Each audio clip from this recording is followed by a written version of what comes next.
Imagine this.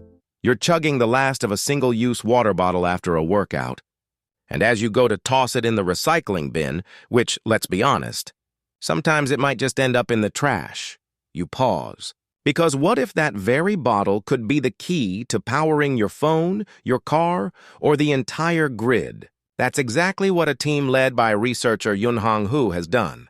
They looked at a mountain of plastic trash and saw a gold mine for energy storage. For the electrodes, the heart of any energy storage device, they take these bottles, chop them into tiny couscous-sized grains, and then mix them with calcium hydroxide. Then they cook it.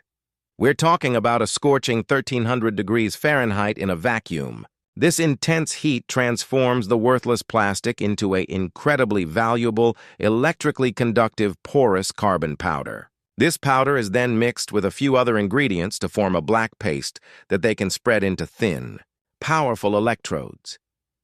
They also needed a separator, a component that keeps the electrodes from touching but allows ions to flow freely. Instead of using a traditional and more expensive glass fiber, they thought, why not use the very same material? They took another piece of PET, flattened it into a thin film the size of a postage stamp, and then perforated it with hot needles, creating a perfect, custom-designed highway for ions to travel through. It's genius in its simplicity.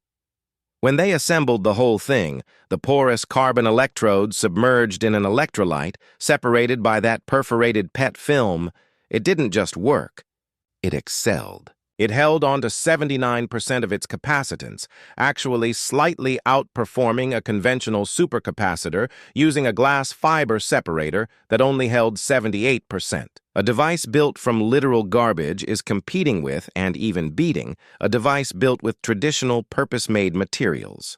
And on top of that, it's cheaper to produce and fully recyclable at the end of its life. This is the dream of a circular economy coming to life in a lab.